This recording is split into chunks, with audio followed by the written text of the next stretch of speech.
Hello and welcome to 70 Years, 70 Muppets, a Muppet fan podcast presented by ToughPicks.com. This is the podcast where we celebrate the Muppets' 70th anniversary with 70 straight weeks of spotlights on our favorite Muppet characters from the most popular to the most obscure. I am this week's host, Joe Hennes, and the Muppet of the Week is Sergeant Floyd Pepper, originally performed by Jerry Nelson, currently performed by Matt Vogel, with a couple of performances in the middle there by John Kennedy. Designed by Michael Frith, originally built by Dave Goelz, and he made his world debut in 1975. My guest today is one of my oldest and dearest friends. Introduce yourself, guest. Hi, my name is Rob, and I'm Joe's friend. Hi, Rob. Hi. Uh, Rob and I have been super close friends since college. So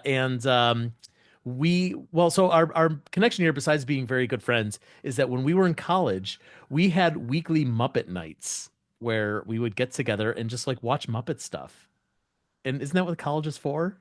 Everyone's thinking that. Yeah, they're like, is that what you guys did in college? I want to know what college that is, for varying reasons.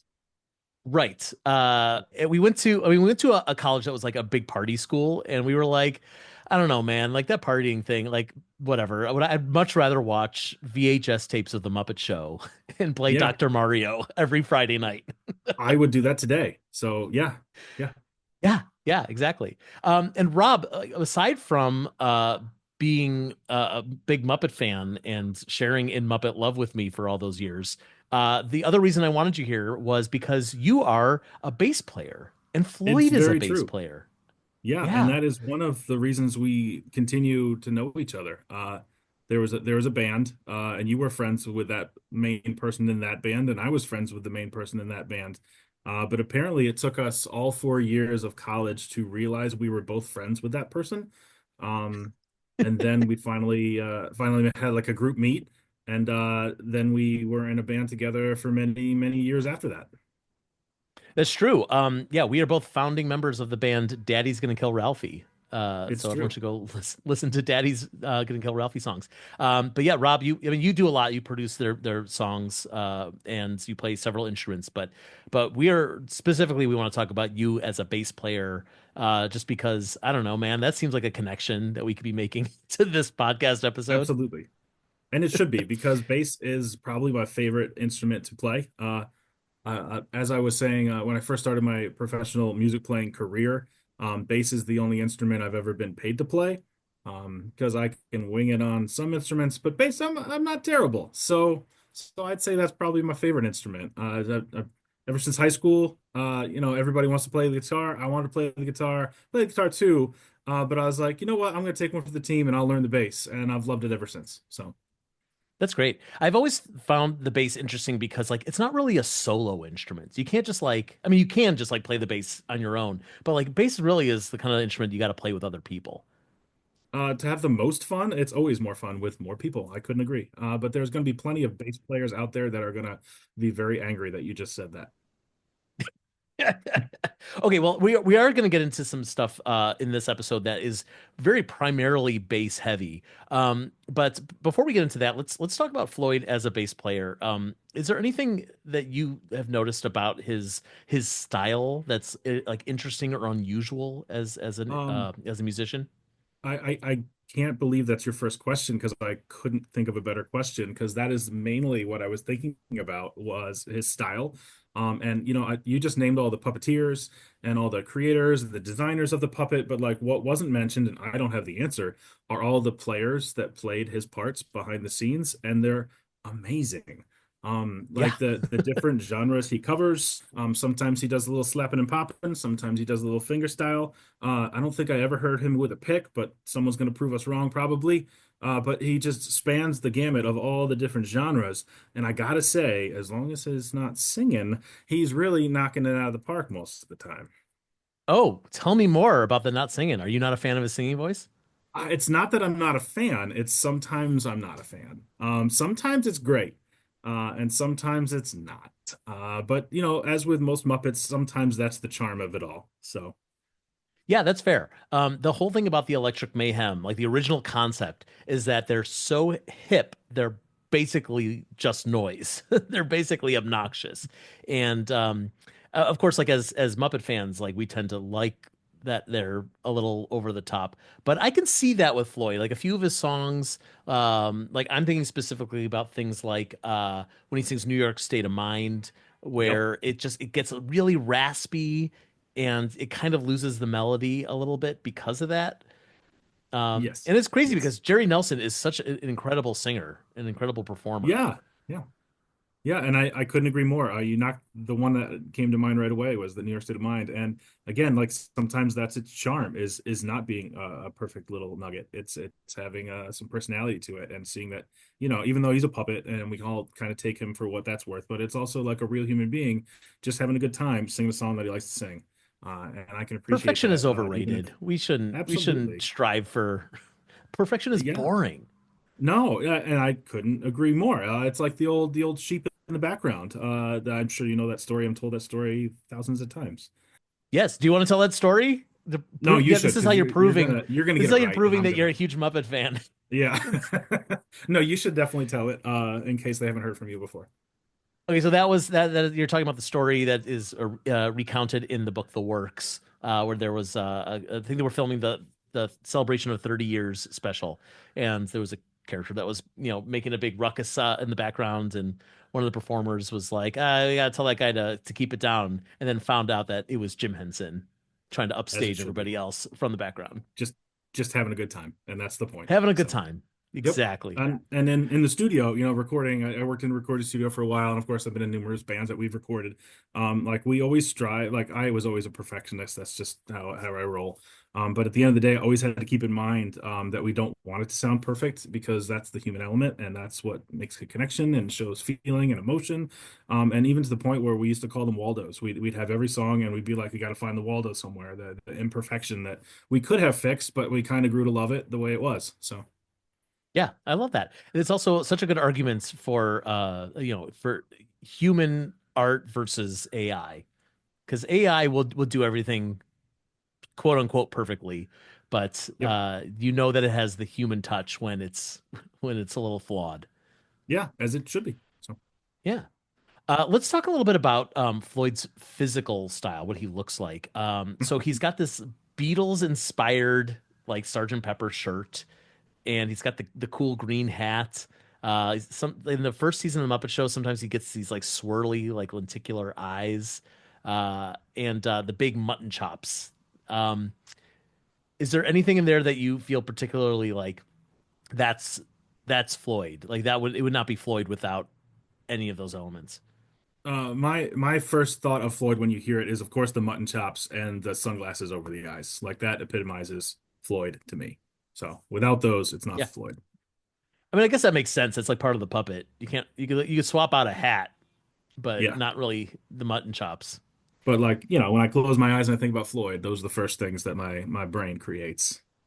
Yeah, yeah. Now, I will Um, say, I think this shows some bias on my end. When I was a kid, I always thought he was the guitar player and that Janice was the bass player. And I think just the generalization my young mind had made, and it took me a while to figure out that that was incorrect. you think that's like a gender thing? Like you just assume I that the boy absolutely think is it was a guitar? gender thing. That was my bad. I mean, you're probably not the only one. Yeah, I mean, and the fact that you're willing to it's not about admitting it, but like you're willing to learn and grow. And yeah. again, you're not perfect, Rob. Nope, We all nope, make still not. mistakes. As I tell a lot of people, just ask my wife, still not perfect. Um, so Floyd also has like a pretty interesting name that has some origins in rock and roll history. So his full name is Sergeant Floyd Pepper. So we've got the Sergeant Pepper in there already. And so did you ever have a uh, like an origin story in your head for like why is he a sergeant? No, no, and I think that also goes back to the fact that I listened to the Beatles in my younger days in the early mid '80s, but I wasn't a Beatles guy until probably junior year of college. So you could say Sergeant Pepper up until junior year of college, and I would know what you're talking about, and that's the extent of my Sergeant Pepper Beatles knowledge. Uh, don't I have much more now. But I wish I had a better story for you. Not a clue. Well, so if you ever heard before that time, if you heard the name Sergeant Pepper, would you be like, "Oh, you mean Floyd?" Yeah, you much better chance of me asking that than the Beatles. Great. And then of course, like his name Floyd is a reference to the fact that he is a pink puppet, and so therefore he is Pink Floyd. Didn't ever know that until right now. Did I just blow your mind? Yeah, yeah. I wish Crazy. that people in the podcast could see my head explode. So like Floyd is basically just like an amalgamation of all these different rock and roll classics. Like he is And everything put into one Muppet. do you know what the best part of this podcast is now? Tell me. It's now that you've told me that, now I must tune in for all of the other band members to find out their origin stories. Oh, that's a Like good reason to I'm listen ready. to this podcast. I hope it's the next one is Dr. Teeth. It might be. Stay Yeah. tuned. We don't know. It's a Okay. mystery. Guess I'll have to listen to them. Let's talk about some of your favorite Floyd moments. Do you have any that really stand out? Absolutely. And again, like even if I didn't like even if you cold called me today, Joe, and we're like, Rob, let's talk about Floyd, I'd be like, all right, Mr. Bassman, that's what I want to talk about. You know, I had a couple vinyls growing up that my mom had purchased, and we'd listen to vinyls and music all the time. And that was always one that specifically, it rings true because it's called Mr. Bassman. But outside of that, just because that song is so catchy, the bass line is great, and it has all those crazy Muppets. So when you say Floyd and bass, that is by far the first thing that comes to my mind. What about you? Well, first of all, let me say about Mr. Bassman. I love Okay. that song so much. It always threw me off listening to it on the record because it doesn't sound like Floyd's voice to me. Like Floyd Yeah, rarely sings in that low bass tone. Um, like I remember thinking that they mislabeled the record, saying that it was yeah. Floyd and Scooter singing that song. Uh-huh. Uh, It was a record in my mind. I never really saw that skit on the Muppet Show. I watched a lot of mhm. Muppet Show, but not all of them. And that wasn't one of the ones I saw. So I actually didn't even think that was Floyd singing that because it's so different. Sure, yeah, exactly. One of my favorite Floyd moments, and I'm going to go even further and say this is one of my favorite Muppet Show moments of all time, is from the Pearl Bailey episode of the Muppet Show when Floyd and Pearl sing in the good old summertime.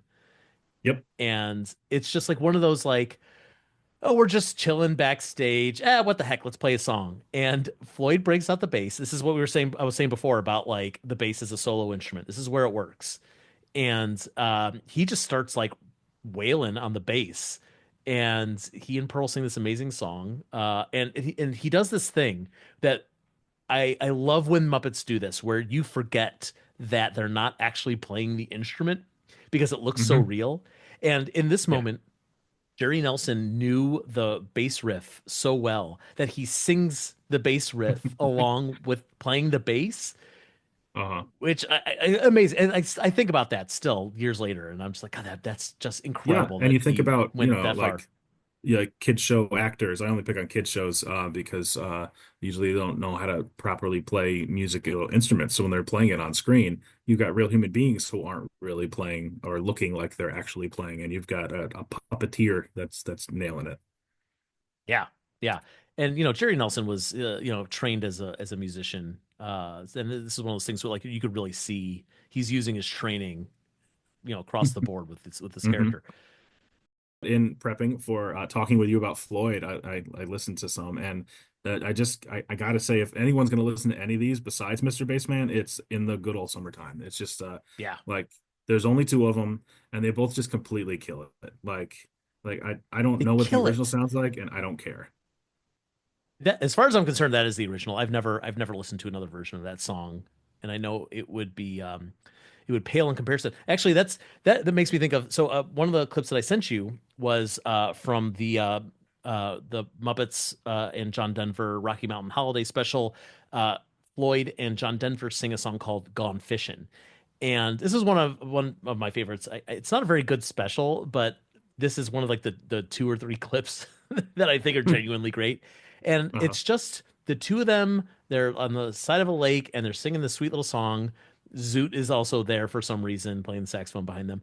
And I was revisiting it in preparation for this podcast, and just like kind of enjoying like the tight harmony that they do, and it's a very chill song. It's got stuck in my head all day, and I was like, yeah, I'm curious where this song came from, and I did a little searching. Apparently, it was popularized by Louis Armstrong and Bing Crosby, and so I listened to their version, and I hated it. Those two legends, Those but like they're hacks. nothing compared to Floyd and John Denver. But there's a line in the song that I wanted to call out because there's some clever rhymes in there, and the one in the Muppet version is they sing, "We don't wish to be annoyed, Mr. John, Mr. Floyd." And I was like, oh, that's a good rhyme. Mhm. That's good. And Mhm. of course, they can't say John and Floyd in the other version. That's not who's singing the song. So the Yeah. line in the Louis Armstrong Bing Crosby one is, "Folks won't find us now because Mr. Satch and Mr. Claus have gone Ah. fishing," and et cetera, et cetera. So Mhm. yeah, it's cute. It's cute. Yes. But yeah, I'll take the Floyd version any. Yeah, yeah, and if I'm gonna pick another one, it doesn't really, predominantly feature Floyd, but of course it's just drums and bass and singing. So, Fever is definitely one that I remember from my childhood. Oh, I'm so And glad that again, you called this one out. Yeah. I know the original, and I do care about the original, but this one is just so good. Yeah. Every time I hear the Muppet version and the Rita Moreno version of this song, I'm shocked that it's just the drums and the bass. Like it's in Yep. my memory, it's a full band. In my memory, it's a wall of sound. And then it's just so simple and they don't need anything more. No, It's and better that there's not more. yeah, exactly. Less is more, which is also another, studio thing to remember when you're writing and recording. But it really, when you only have three things going on, drums, bass, vocals, everybody's got to know their role and kill it, and you can't, not bring up how well Rita does also. Absolutely agree. There are so many great Floyd moments. I wish we could spend like an hour doing this because I also want to just for people's future reference, if you're like, oh man, now I'm listening to this podcast, I want to watch more Floyd stuff. Go on to Disney Plus, watch the Kay Ballard episode. That's the one where the band quits and because they don't like the theme song and they write a song called "Fugue for Frog," which sounds awful, but It's it terrible. kind of like Yeah. cements Floyd as like the leader of the band too, even though Dr. Teeth is Yeah, but he's usually the not. leader of the band. Yeah, yeah. Yeah, right. Um, I also recommend the Don Knotts episode. That's one where Fozzie really wants to be cool, and so Floyd kind of schools him a little bit in how to be hip. That's a good one. Uh, but I think the big one that you should go out and watch is the Diane Cannon episode. That's the one I think a lot of people cite this as one of their favorite episodes, where Floyd is babysitting Miss Piggy's dog Fufu, and then locks her in a trunk and says tells her to breathe through the keyhole. It's cruelty to animals. Yeah. Maybe Floyd's not such a good guy after all. Oh, so okay. I thought you were saying Miss Piggy was telling her to. Okay. No, that was Floyd. Floyd is because Floyd's one of those characters who like he's one of the few characters who can really stand up to Piggy. Unfortunately, he does it with a lot of fat jokes, which we don't need to get into that whole thing. That's unfortunate. But Yeah. but yeah, he doesn't take her nonsense. You know what I mean? Hmm. Rob, do you have any like last observations about Floyd that you want to share with the fine listeners of this podcast? No, no, we've hit on all the big ones that I would say. The only thing that I didn't hear you say is just how amazing all of the Electric Mayhem is. And I've said this to you because we're friends of old, and we talked Muppets so many times. But I love music, and if I think back to my childhood, I'm pretty sure the Muppets had a huge part, if not the biggest part, to do with my love of music, love of different kinds of music. And now that I'm a musician of sorts, I look back at the songs they did even on the Muppet Show, and they're not three chords and done. They do that too, but they are complex, and the people that did the music for the Muppets all throughout the gamut, just so impressive now that I'm old and can look at music now. So I just it adds a whole nother layer. I loved it when I was young, and now I appreciate it a whole different set of eyes now that I'm not young. I think you make a really good point too, just about thinking of Floyd in the context of the Electric Mayhem, because yes, he is one of 5 or 6 members, depending on which Mayhem lineup you're looking at, and it's hard to like take him out of that context and think of him as a solo character, because even though he is singular, he is Floyd. He's very different from the others. Um, Being a member of the band is such a huge part of his identity that it's funny. Like when I go back and watch Sex and Violence with the Muppet Show pilot, and the Mayhem does have numbers in that episode, but Floyd is also kind of taken out of the Mayhem, and he's hanging out backstage with, I think it's just Nigel and Sam, and like they're kind of representative of like these are the characters that are like hanging out backstage. These are almost like our main characters before we know that characters like Fozzie and Gonzo and Miss Piggy exist. And like that's cool, but like it doesn't work quite as well unless it's Floyd as the bass player for the Electric Mayhem. Like any true good band. So Exactly. yeah, especially the role of the bass player. So Yes, exactly. Yeah. Well, Rob, thank you so much for being here and chatting about Floyd with me. I'm so glad that we got your perspective of like Floyd as a bass player. Like that's a huge part of him, and I'm glad you got to chat about that with us a little bit today. yeah, I mean, thanks for the invite. Anytime you want to talk Muppets, you got my number. Yes, I do, and we're gonna do it again sometime soon. I promise. All right, sounds good, buddy. 70 Years, 70 Muppets is a Muppet Fan podcast presented by toughpigs.com. Hosted by a whole myriad of people and edited by them as well. Produced by Jared Fairclough. The Muppets 70 logo used with permission by the Muppet Studio with thanks to Danny Iglesias, Frank Reif Snyder and Lee Slaughter. Don't forget to follow toughpigs.com on all social media platforms. You can support us by heading to patreon.com/toughpigs or buying a t-shirt at tpublic.com/toughpigs.